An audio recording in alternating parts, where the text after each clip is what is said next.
दिव्य मिष्ठान आदि लेकर के, मक्खन मिश्री लेकर के काका विदुर आए। और जैसे देखा ना काकी विदुरानी को, देवी को, अरे बावरी है गई देवी, कन्हैया को छिलका खिलाए थे।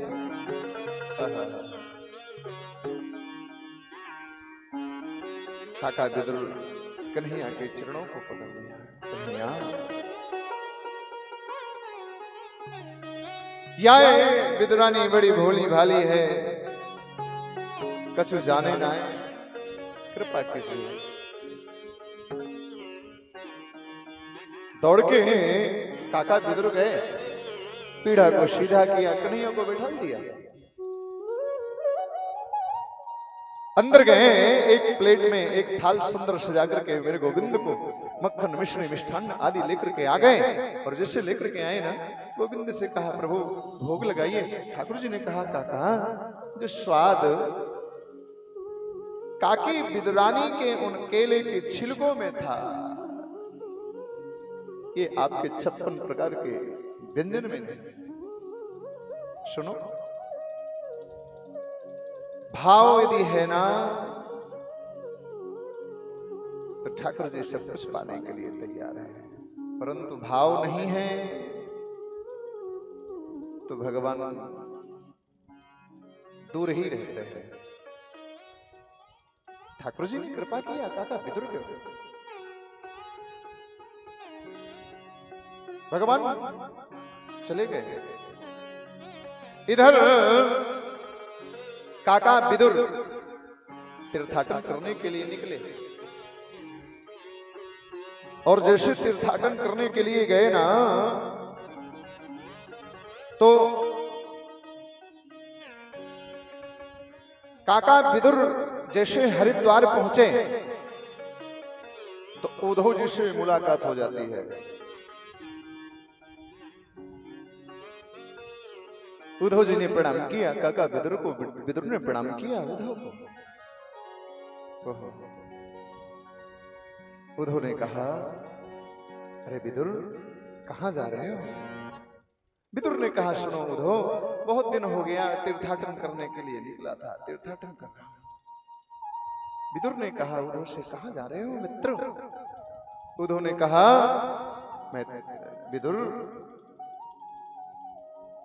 भगवान अपने लीलाओं को संवरण करके पधारे स्वधाम, और ठाकुर ने कहा है, गोविंद ने कहा, अपने चरणों को देकर के आदेश दिया कि जाओ तुम बद्रिका बद्री नारायण बद्री विशाल, तो मैं भगवान के चरण पादुकाओं को लेकर के जा रहा हूं। पर सुनो, आपके लिए भगवान जाते जाते एक संदेशा कहा है। वो संदेशा, ओहो, विदुर ने जैसे सुना कि मेरे लिए कन्हैया ने संदेशा कहा है, विदुर ने कहा, हाँ कहा संदेशा कहा है मेरे गोविंद ने मेरे लिए। उद्धव ने कहा, अरे विदुर, जो संदेशा है कन्हैया, भगवान कृष्ण ने मैत्रेय को आदेश किया है कि तुम इस संदेशा कहना, मुझे नहीं आदेश दिया। आजकल ऐसा होता है, यदि किसी को कह दिया जाए कि आप ये संदेशा फला व्यक्ति को कह दीजिएगा, यदि बगल में व्यक्ति सुन रहा है ना, तो जिसको आदेश है वो चाहे पीछे हो जाए, पर सुनने वाला पहले कह देगा। ऐसा नहीं होना चाहिए, जिसको जितना आदेश है उतना ही करना चाहिए। आज माने मेरे गोविंद ने आदेश दिया था मैत्रेय मुनि को, लेकिन उद्धव भी वहां सुन रहे थे, लेकिन उद्धव ने कोई आदेश नहीं दिया, कोई सूचना बस बता दिए कि मैत्रेय ऋषि आपको आदेश देंगे। प्रसन्न हो गए। विदुर जी मन में विचार करते कि जाते जाते गोविंद ने यदि याद किया, स्मरण किया, तो मुझे इस दास को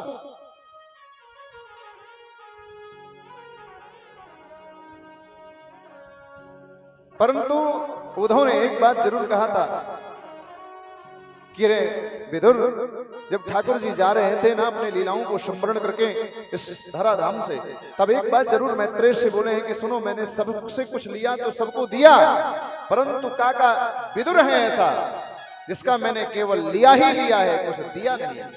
इस बात को जैसे सुना विदुर ने, प्रसन्नता का कोई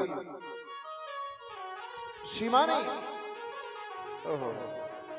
मन में विचार करते काका विदुर, सनकई भगवान लड़ोकम पुनरागतः विमृज्य नेत्रे विदुरम प्रत्यावोदवत्समं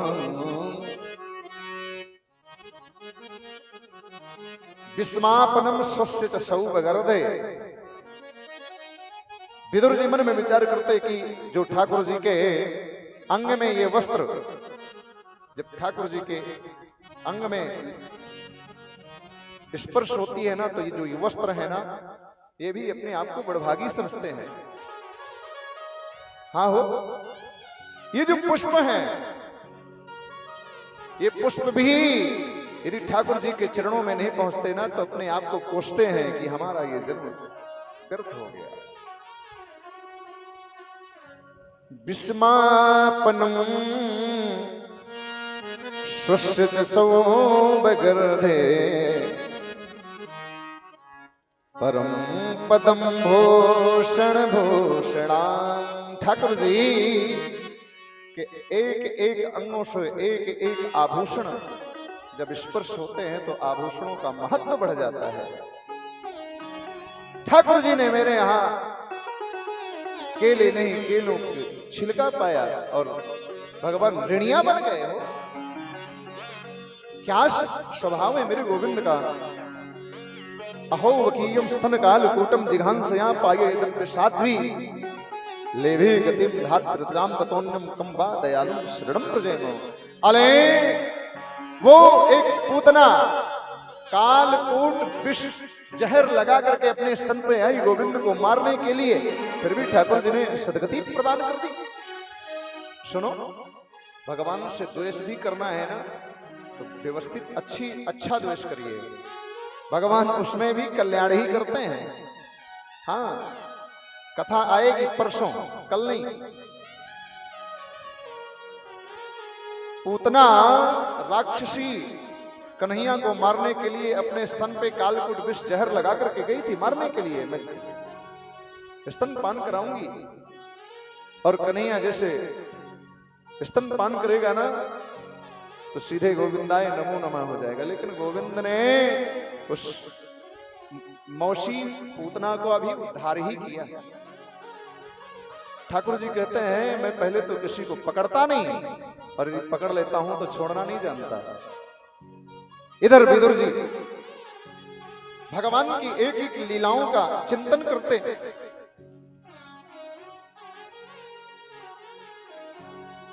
आगे घूमते घूमते घूमते घूमते पहुंच गए यमुना तट पर। और जैसे यमुना तट पर विदुर जी पहुंचे ना, तो मैत्रेय मुनि से भेंट हो ही गई। अच्छा, जैसे मैत्रेय मुनि मिले विदुर जी से, तो विदुर जी ने प्रणाम किया मैत्रेय मुनि को, और मैत्रेय ने प्रणाम किया विदुर जी को। एक बात सुनो, संतों में ये देखने को मिलता है। देखिएगा, कभी संतों के बीच में जाइए, जब एक महात्मा दूसरे महात्मा को प्रणाम करेगा ना, तो सामने से सामने जिस महात्मा को जो महात्मा प्रणाम करता है, वो महात्मा भी प्रणाम करेगा।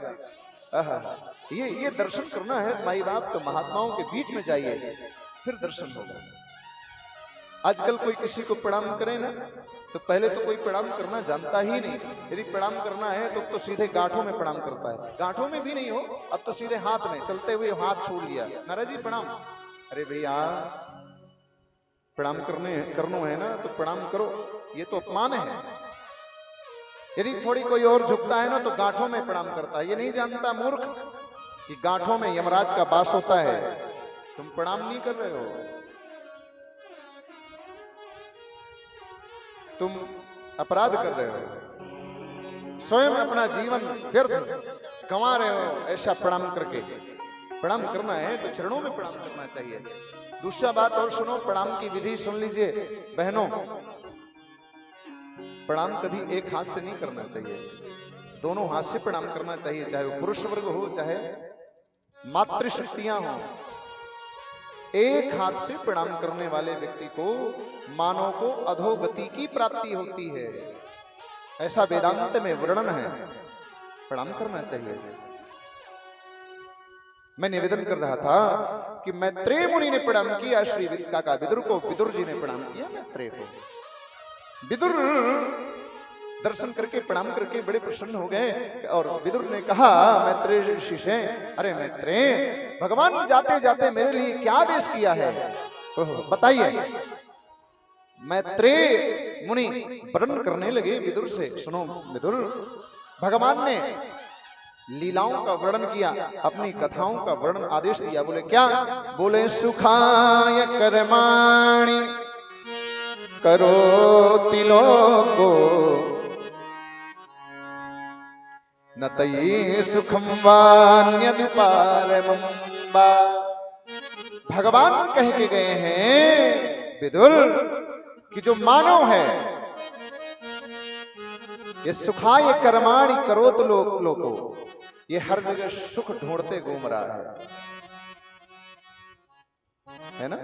हर जगह जहां जाता है वहीं महाराज जी सुख कैसे प्राप्त होगा? कभी नहीं प्राप्त होगा। हर जगह सुख।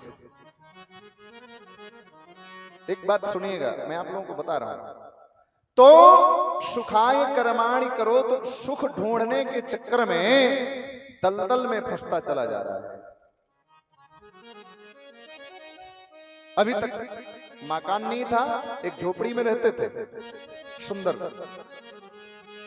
कोई दिक्कत नहीं, कोई डर नहीं। आज मकान बनवा लिया।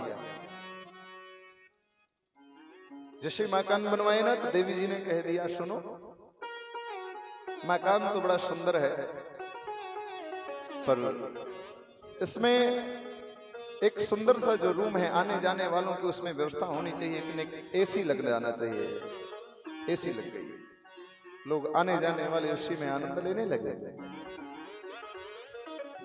देवी जी ने ठीक 1 महीने बाद कह दिया, सुनो सबकी व्यवस्था तो हो गई, नेक अपने लिए भी एक एसी हो जानी चाहिए। दूसरी एसी लग गई। 1-8 साल बाद देवी जी ने कहा कि कुछ गाड़ी आदि होना चाहिए। गाड़ी आ गई। देवी जी ने कहा, सुनो कुछ कारखाना, कोई बड़ा कारखाना हो जाना चाहिए। वो भी हो गया। ये करते करते करते करते अब जो स्वामी जी हैं उनको हो गया डायबिटीज, इंसुलिन ले लिए चले जा रहे हैं दोनों टाइम। डॉक्टर ने कह दिया कि आपको कुछ नहीं खाना। क्या खाना है? केवल रोटी, वो भी सूखी। अब बताओ, सब कुछ किया, लास्ट में क्या आया? सूखी रोटी। इसमें लिखा है सुखाय कर्माणि करोति लोको। एक समय था, एक झोपड़ी में कुटिया में रहते, बढ़िया प्रसाद पाते। आज सब कुछ हो गया, इधर डर भी है कि कोई आकर के डाकू को ही पकड़ ना ले और सीधे कहे कि इतने लाख इतने करोड़ दो तभी छोड़ूंगा।